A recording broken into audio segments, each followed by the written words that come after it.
எல்லா இடத்துலயும் நம்ம தமிழ் பசங்க வந்து பாத்தீங்கன்னா தரமான சம்பவம் பண்ணிட்டு இருக்காங்க. ஒரு சைடு வந்து பாத்தீங்கன்னா யுவா கபடி சீரிஸ், இன்னொரு சைடு வந்து பாத்தீங்கன்னா 15th ஜூனியர் நேஷனல் கேம்ஸ், எல்லா இடங்களிலும் தரமான சம்பவம் பண்ணிட்டு இருக்காங்க. ஸோ ரெண்டத்தை பத்தின அப்டேட்ஸும் பார்த்துடலாம். அண்ட் அது மட்டும் இல்லாம ஜெய்ப்பூர் டீம் அடுத்த சீசனுக்கான அவங்களோட கோச்சை பத்தின சின்ன ஹிண்ட் வந்து கொடுத்துருக்காங்க. ஸோ யார் என்னங்கிறத அதை மேக்ஸிமம் கெஸ் பண்ண முடியுது. ஸோ என்ன எதுங்கிற எல்லா விஷயத்தையும் டீட்டெயில்டா பார்க்கலாம். ஸோ வீடியோ ஸ்கிப் பண்ணாம பாருங்க. புதுசாக வந்து பாக்குறீங்கன்னா சேனலை சப்ஸ்கிரைப் பண்ணிட்டு இந்த வீடியோக்கு ஒரு லைக் கொடுத்துக்கோங்க.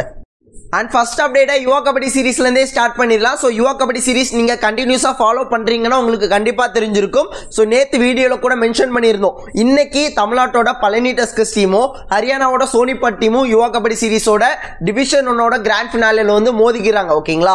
ஸோ காலையில் 11 மணிக்கு வந்து மேட்சஸ் வந்து ஸ்டார்ட் ஆகுச்சு. ஸோ இந்த மேட்ச் வந்து பார்த்தீங்கன்னா ஒன் சைடடாக நம்ம பசங்க வந்து ஜெயிச்சிருக்காங்க. ஃபர்ஸ்ட் ஹாஃப் வந்து பார்த்தீங்கன்னா ரெண்டுமே ஈக்குவலாக தான் போகும். பட் செகண்ட் ஹாஃபில் டோட்டலாக மேட்சை வந்து நம்ம பசங்க ஸ்டீல் பண்ணிட்டாங்க அப்படின்னே சொல்லலாம். சோ இந்த யுவா கபடி சீரிஸ்ல இந்த டிவிஷன் 1 சாம்பியன்ஸ் வந்து பாத்தீங்கன்னா நம்ம பழனி டஸ்கர்ஸ் டீம்.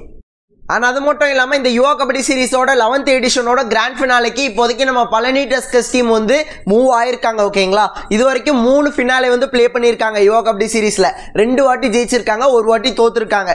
ஸோ இந்த வாட்டி என்ன நடக்க போகுது? ஸோ வெயிட் பண்ணி பார்க்கலாம். கண்டிப்பா ஜெயிக்கணும் அப்படிங்கிற மாதிரி தான் நமக்கு ஆசை இருக்கும்.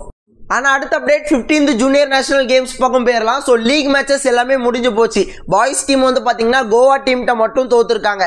அண்ட் அவங்க வந்து பார்த்தீங்கன்னா நாக் அவுட்ஸுக்கும் செலக்ட் ஆயிருக்காங்க. நாக் அவுட்ஸில் வந்து பார்த்தீங்கன்னா ஃபர்ஸ்ட் ப்ரீ குவார்டர் ஃபைனல்ஸில் வந்து பார்த்தீங்கன்னா ஸ்ட்ராங்கான மகாராஷ்டிரா டீமுக்கு அகேன்ஸ்டாக ப்ளே பண்ணியிருக்காங்க. அண்ட் இந்த மேட்சை நம்ம பசங்க ஜெயிச்சு குவார்டர் ஃபைனல்ஸ்க்கு வந்து இப்போதைக்கு செலக்ட் ஆயிருக்காங்க.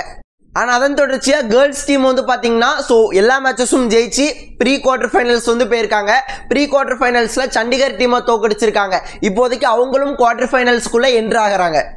அண்ட் இன்னும் மேட்சஸ் இருக்கும்னு நினைக்கிறேன், கரெக்டாக தெரியல. ஸோ இருந்துச்சு அப்படின்னா எல்லா ரிசல்ட்டையும் நம்மளோட வாட்ஸ்அப் சேனலில் வந்து அப்டேட் பண்ணிடுவேன். ஸோ வாட்ஸ்அப் சேனலோட லிங்க் கீழே டிஸ்கிரிப்ஷனில் கொடுக்குறேன், மறக்காமல் தொட்டுட்டு போய் ஃபாலோ பண்ணிக்கோங்க. அண்ட் ஒரு பக்கம் பார்த்தீங்கன்னா யுவா கபடி சீரிஸில் நம்ம பசங்க டிவிஷன் 1 ஜெயிச்சு கிராண்ட் ஃபினாலேக்கு வந்து மூவ் ஆயிருக்காங்க. அண்ட் இங்கே 15th ஜூனியர் நேஷனல் கேம்ஸில் பாய்ஸ் டீம் குவார்டர் ஃபைனல்ஸ் வரைக்கும் மூவ் ஆயிருக்காங்க. கேர்ள்ஸ் டீமும் குவார்டர் ஃபைனல்ஸ் வரைக்கும் மூவ் ஆயிருக்காங்க. ஸோ இன்னைக்கான நாள் நல்ல நாளாக நம்ம டீமுக்கு வந்து அமைஞ்சிருக்கு. அண்ட் இதை அப்படியே பிடிச்சி கொண்டு போய் ஒரு மெடல் வந்து 15th ஜூனியர் நேஷனல் கேம்ஸ்லையும் பழனி டஸ்கர்ஸ் டீம் அந்த சாம்பியன்ஷிப் பட்டத்தையும் அடிச்சிட்டாங்க அப்படின்னா சந்தோஷமாக இருக்கும். அண்ட் கடைசி அப்டேட்டா PKL சீசன் 11ல ஜெய்ப்பூர் டீமோட புதிய ஹெட் கோச்சை கூடிய சீக்கிரம் அறிவிக்க போறோம் அப்படிங்கிற மாதிரி சொல்லி ஜெய்ப்பூர் டீம் அவங்களோட எல்லா சோஷியல் மீடியாஸ்லயும் வீடியோஸ் வந்து அப்லோட் பண்ணியிருக்காங்க. அண்ட் அந்த வீடியோ பார்க்கும்போது நமக்கு கிளியராக தெரியுது. ஸோ இவர் தான் PKL சீசன் 11ல ஜெய்ப்பூர் டீமை ஹெட் கோச்சா இருந்து கோச் பண்ண போறது அப்படிங்கிற மாதிரி ஒரு சில விஷயங்கள் வந்து அந்த வீடியோலே தெரியுது. ஸோ யார் அப்படின்னு கேட்டிங்கன்னா முன்னாள் பாட்னா பைரேட்ஸ் டீமோட கோச் நரேந்தர் ரேடு தான் இப்போதைக்கு அபிஷியல் இல்லாமல் லீக் அப்டேட்ஸ் படி அவர் தான் இருக்கிறார். ஓகேங்களா? அண்ட் அந்த வீடியோ பார்க்கும்போது அவராக தான் இருக்கும் அப்படிங்கிற மாதிரி தோணுது. ஸோ அவர் தான் PKL சீசன் 11ல ஜெய்ப்பூர் டீமோட ஹெட் கோச்சா இருக்கிறதுக்கு வாய்ப்புகள் அதிகமாக இருக்கு. இப்போதைக்கு கிடைச்சிருக்க லீக்ஸ் அதுதான். அண்ட் அவங்க அப்லோட் பண்ண வீடியோலையும் அதுதான் அவர் போல தான் தெரியுதுங்க.